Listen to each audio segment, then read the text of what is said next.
Você que está fazendo esse vídeo, participando desse curso conosco, eu gostaria de pedir que você pudesse contribuir com a nossa campanha para a construção da capela do nosso Colégio Mater Puríssima, onde, fazendo isso, você irá contribuir eficazmente para que toda esta questão da vida espiritual que nós estamos aprendendo, elas possam ser ensinadas e propiciadas às crianças desde a sua mais tenra idade. Deus lhe pague pela... E nós vamos então agora iniciar a nossa quinta aula sobre os graus de oração descritos pelo Antônio Roy Marim em sua obra Teologia da Perfeição Cristã. Antes de nós começarmos a descrição do quinto grau de oração e do sexto, eu gostaria de fazer algumas ponderações com vocês aqui. Vejam, desde o início, se você pegar lá na primeira aula em que nós realizamos, eu disse que o intuito deste curso é dar a você que deseja crescer na vida espiritual, aprofundar-se na vida espiritual, um panorama geral de toda a vida espiritual. Se nós olharmos ao longo de toda a história da Igreja, nos santos padres, nos teólogos vitorinos como Ricardo de São Vítor, Hugo de São Vítor, no Castelo Interior de Santa Teresa, no trabalho dos dominicanos que culminou nesta obra do Roy Marim, nós vemos todos eles falando a mesma coisa, porém com linguagens diferentes, a respeito da vida espiritual, do seu surgimento, do seu desenvolvimento, até o seu ápice final. Porém, de todos esses autores, nós escolhemos exatamente o Roy Marim por questões didáticas. Os graus de oração do Roy Marim são modos didáticos de expor aquilo que Santa Teresa já estava falando e que tantos outros autores espirituais antes e depois dela também falaram. Então, o intuito deste curso é fornecer a você um panorama geral de toda a vida espiritual. E de todos os autores, aquele que conseguiu melhor expor toda a questão da vida espiritual foi precisamente o Roy Marim. E hoje, então, nós entramos em uma nova etapa da nossa exposição. Conforme eu já havia dito, mas porém, vale ressaltar, a vida espiritual, ela é dividida em duas fases. Nós podemos denominar a primeira fase de ascética e a segunda fase de mística. O que diferencia a fase ascética e a fase mística é que na fase ascética nós temos uma preponderância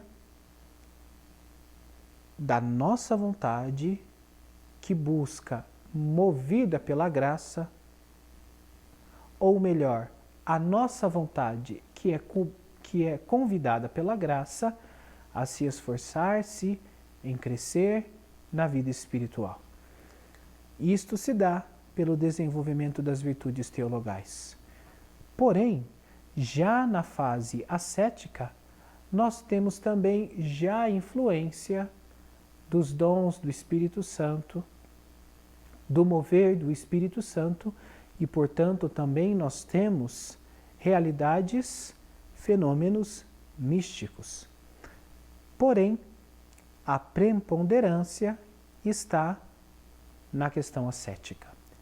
É você que, movido pela graça, convidado pela graça, ou como costuma muito bem colocar Santo Tomás de Aquino, é a graça que, iluminando a nossa inteligência e convidando a nossa vontade, vai fazendo com que, aos poucos, nós nos deixemos cada vez mais e mais sermos conduzidos por Deus.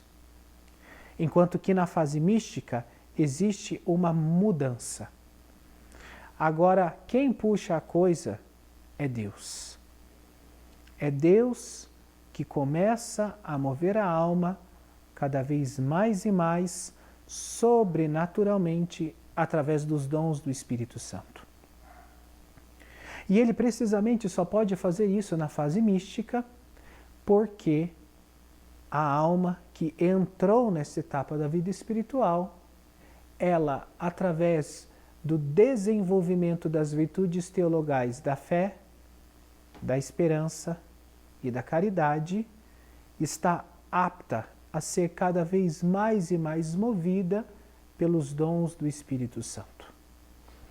Então é importante nós termos essa distinção em mente, para que nós possamos entender o que vai acontecer daqui para frente. E dentro então do esquema do Roio Marim, a primeira oração da fase mística, que seria o 5º grau de oração, é o que o Roio Marim chama de recolhimento infuso. Então, vamos iniciar situando aonde encontra-se o recolhimento infuso. Este grau de oração, ele encontra-se precisamente naquela fase de transição entre a 3ª e a 4ª morada. Sendo a 3ª morada, então, o limite da fase ascética e a 4ª morada, o início da fase mística. Então, o recolhimento infuso, que é a primeira oração manifestamente sobrenatural, ele encontra-se situado ali na transição da 3ª para a 4ª morada. E é bom então nós lembrarmos rapidamente quais são os graus que precederam o recolhimento infuso. Nós falamos da oração vocal, onde a alma começa a adquirir gosto pela oração. Nós falamos da meditação, onde a alma ela começa em sua vida de oração, que já está consolidada, a alimentar-se daquelas verdades que Deus lhe comunica através das Sagradas Escrituras. Nós temos então depois o 3º grau de oração, que é a oração afetiva, onde a alma não mais somente busca aquelas verdades contidas nas Sagradas Escrituras, mas aquelas verdades levam a ela a amar uma pessoa. E que pessoa é essa? É a pessoa do Verbo, nosso Senhor Jesus Cristo, que se fez carne. E que aquela mesma alma compreende que em cada oração, em cada ato de fé, nosso Senhor se faz presente. E fazendo-se presente, nós devemos amá-lo. Então nós temos na oração afetiva o início da junção da fé com a caridade. Na medida em que a fé for absorvendo a caridade, nós teremos então a condição de chegar na oração de simplicidade, onde a alma, sem necessidade de discursos e sem a variabilidade dos afetos, ela de uma maneira simples, em uma mirada, estavelmente consegue entrar em contato com aquela presença de Deus que está no íntimo da sua alma e do seu coração. E num silêncio contemplativo, ela permanece ali. Como vai dizer o camponês da época de São João Maria Vianney, que passava horas no sacrário diante de Nosso Senhor. E uma vez então perguntado o que ele fazia ali, ele disse: o que eu faço aqui é o seguinte, eu olho para ele e ele olha para mim. Essa experiência que ela começa a nascer na oração afetiva e que ela vai adquirir a sua maturidade na oração de simplicidade. E exatamente eu estou fazendo esta revisão para nós entendermos o que é o fenômeno do recolhimento infuso. O Roy Marin, ele chama o quarto grau de oração, que é a oração de simplicidade, de recolhimento adquirido. Exatamente porque a oração de simplicidade situa-se na fase ascética.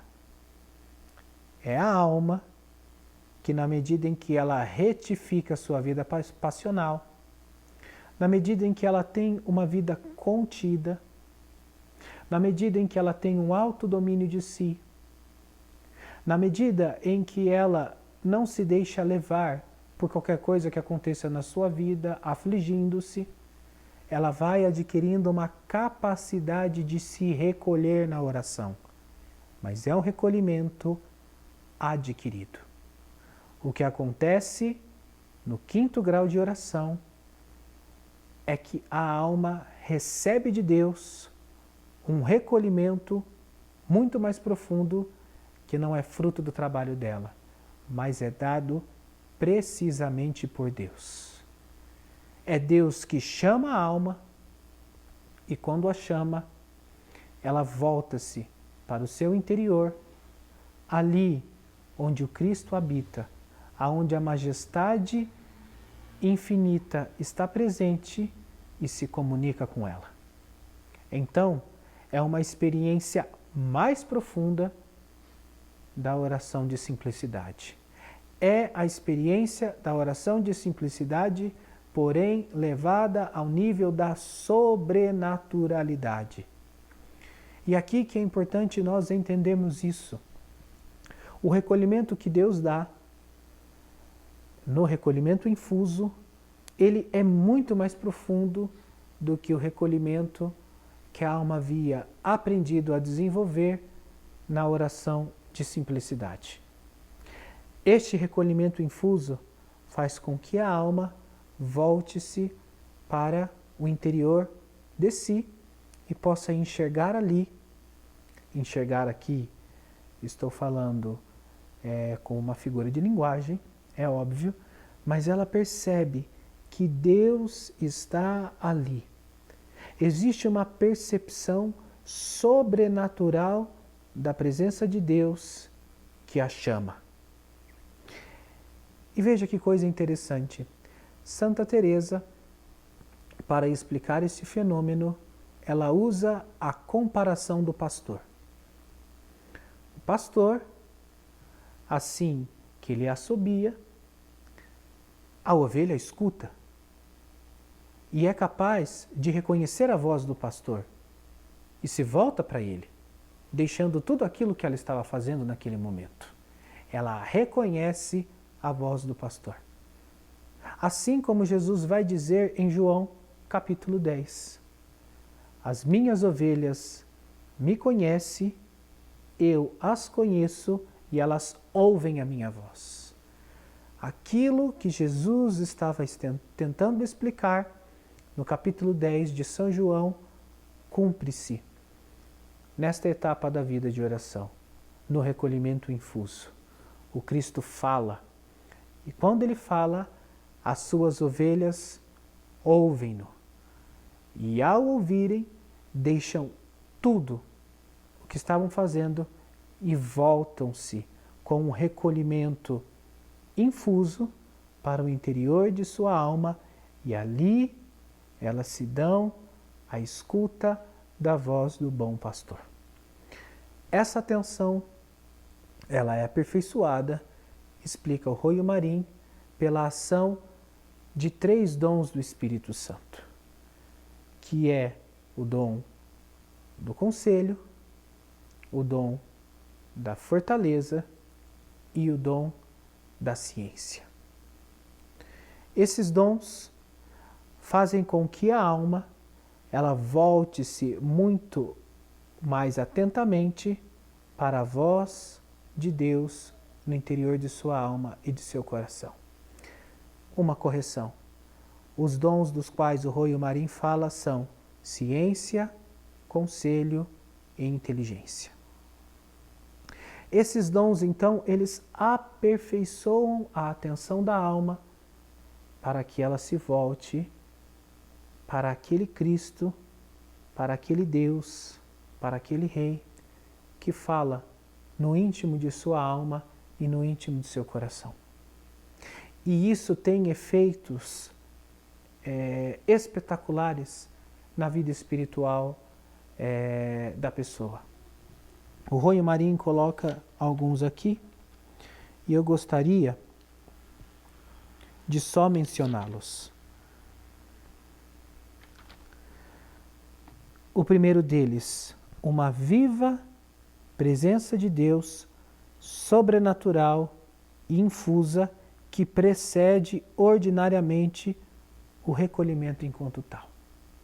Ou seja, antes da alma se recolher, ela percebe uma presença de Deus sobrenatural em sua alma e em seu coração. Outro deles, uma admiração deleitosa, que enche a alma e a deixa cheia de gozo e de alegria ao descobrir em Deus tantas maravilhas de amor. Um profundo silêncio espiritual, no qual, ou diante do qual, ela se vê atônita, absorta, abismada diante de tanta grandeza. Luzes vivíssimas sobre Deus e seus mistérios. Em um momento e sem trabalho algum, adquire a alma tantas luzes que ela não podia adquiri-las em anos inteiros de estudo e meditação. Veja o quanto Deus comunica a alma neste estado de oração. Porém, uma das coisas que o Rôio Marim pede insistentemente é para que nós não nos coloquemos neste grau de oração sem o convite da graça. A alma que chega aqui, ela é convidada por Nosso Senhor. Ela não pode atribuir-se a si mesmo, ou adquirir este recolhimento, ou ter esta experiência que o Rôio Marim está narrando aqui, pelas suas próprias forças. Mas vocês vejam o quanto Deus está se dando a conhecer a essa alma, de uma maneira que nós não víamos nos outros graus de oração, exatamente porque aqui Deus está se revelando de uma forma ainda mais acentuada à alma através de seus dons. Então, além do recolhimento infuso, eu gostaria de tratar com vocês também do 6º grau de oração, que é a oração de quietude. Por quê? Para nós podermos diferenciar bem o recolhimento infuso da oração de quietude. No recolhimento infuso, nós vemos que o fenômeno encontra-se eminentemente na inteligência.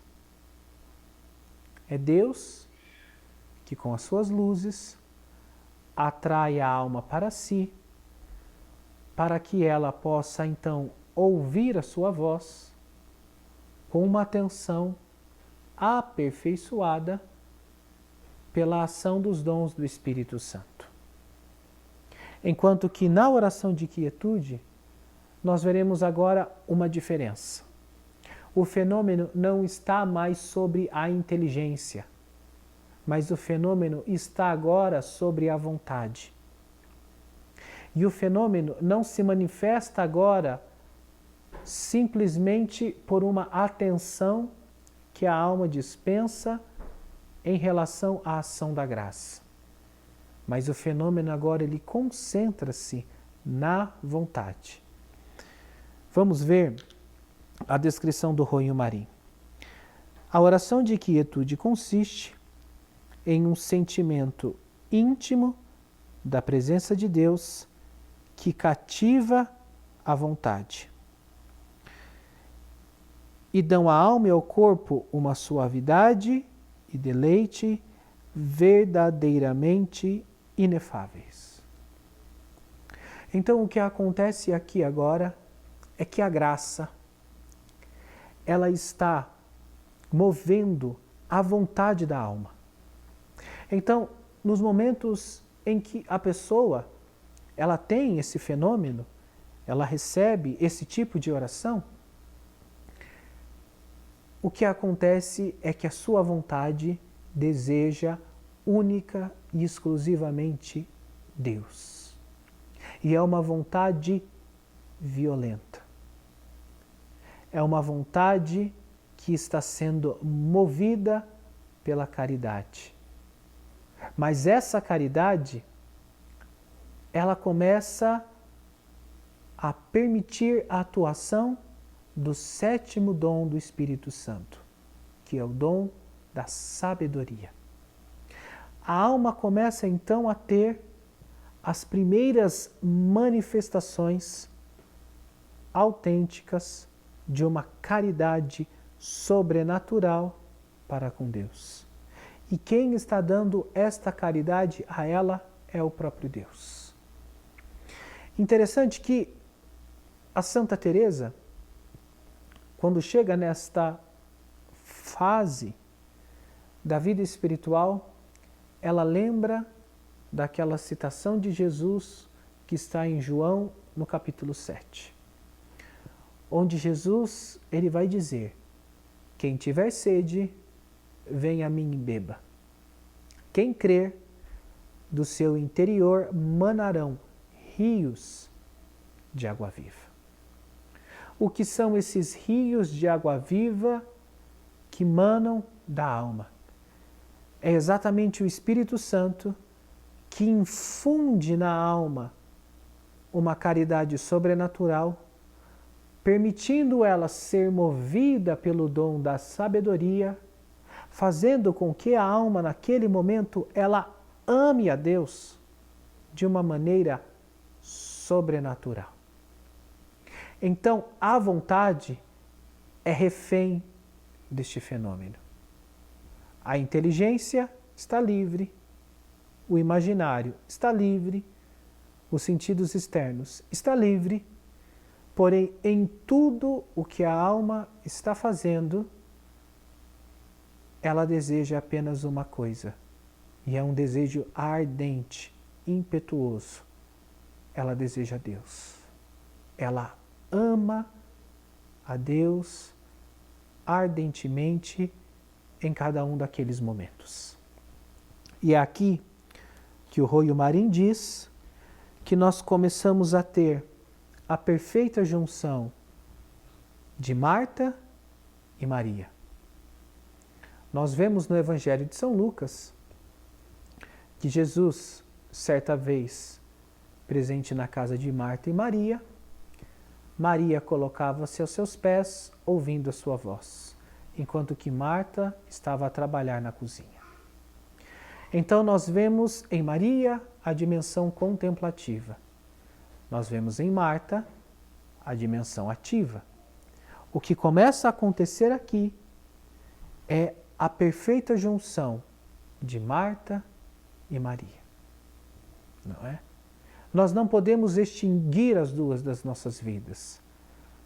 Nós precisamos da dimensão contemplativa, que é superior à dimensão ativa, mas é exatamente a dimensão contemplativa que vai aperfeiçoar a dimensão ativa.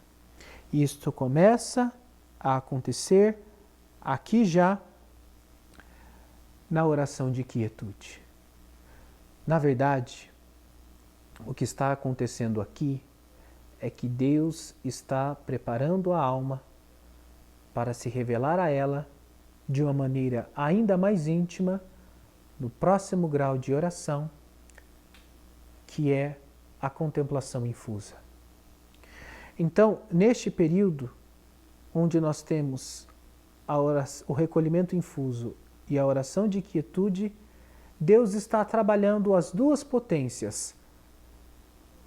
Na oração, no recolhimento infuso, a inteligência, na oração de quietude, a vontade.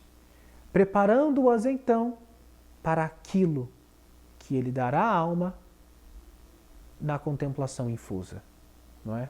No 7º grau de oração, descrito pelo Roy Marie, que nós não veremos nesse encontro, mas veremos no próximo.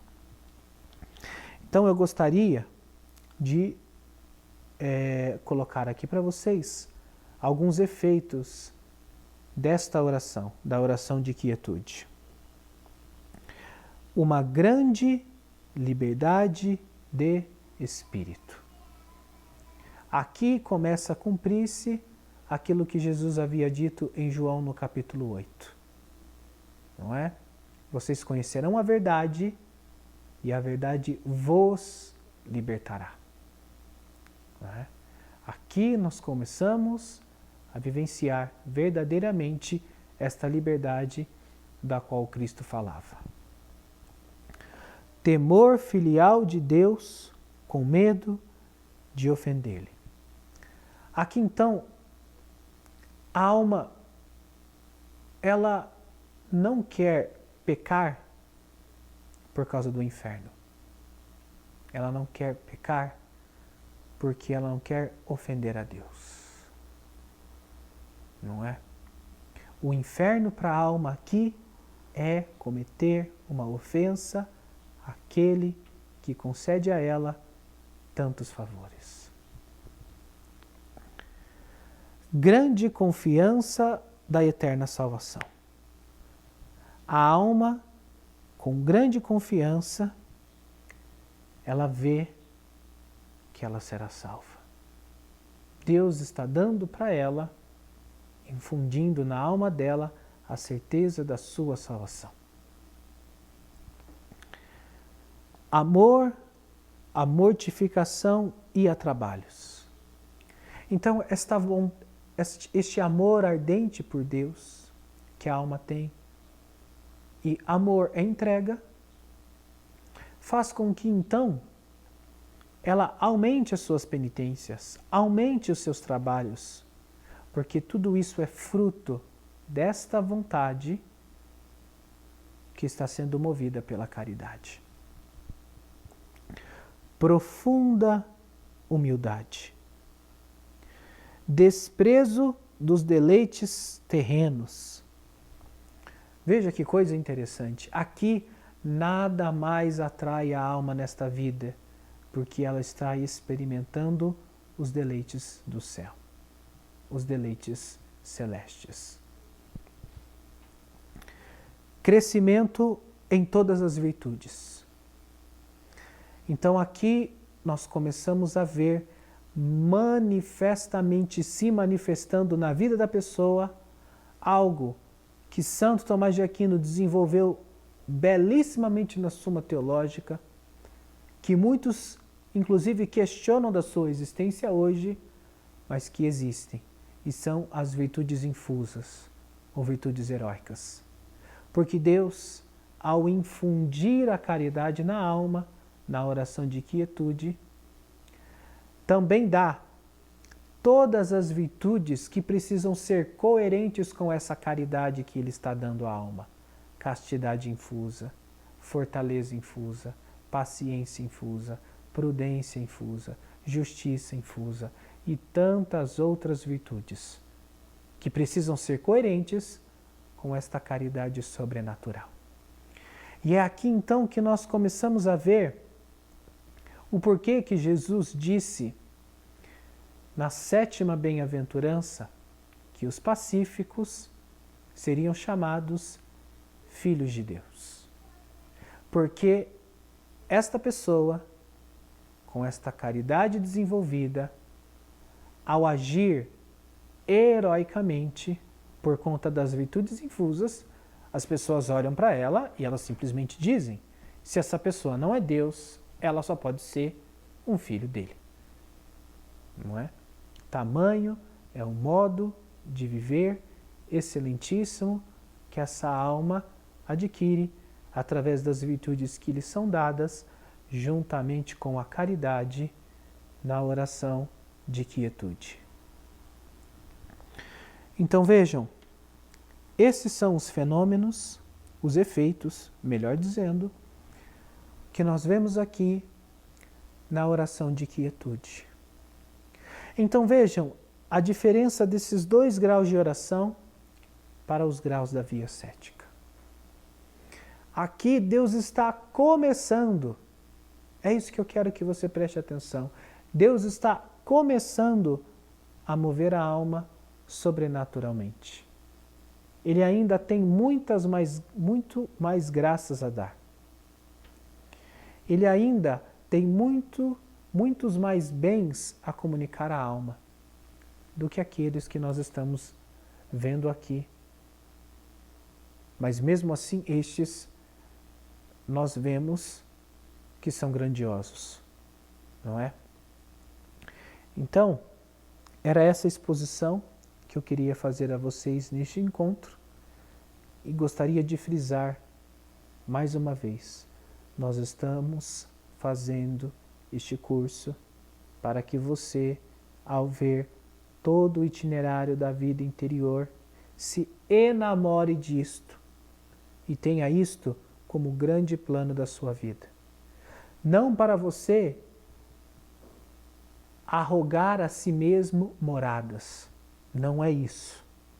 Nós não estamos fazendo um curso para que as pessoas possam ver se elas estão na oração afetiva, na oração de simplicidade, no recolhimento infuso, na oração de quietude. Não. Nós estamos, através dessa maneira pedagógica e sistemática do Royo Marim, apresentando a você todo o itinerário da vida espiritual, para que você possa perceber como que Deus vai movendo a alma até chegar à 7ª morada, ou ao 9º grau de oração, que o Royo Marim denominou, servindo-se da própria expressão de Santa Teresa, de matrimônio espiritual. Então vejam, é inclusive interessante que aqueles que já fizeram as 4 primeiras aulas possam refazê-las para verificar aqui como que aos poucos Deus vai trabalhando a alma sem violência, revelando Ele, revelando-se a esta alma. De uma maneira gradual, de uma maneira coerente, de uma maneira que nós vemos que Deus aos poucos vai se dando cada vez mais e mais a conhecer aquelas almas que se dão inteiramente a Ele. Então, este é o propósito desse curso, este é o propósito desta exposição. Fique atento para as próximas aulas e Deus lhe abençoe pela sua atenção.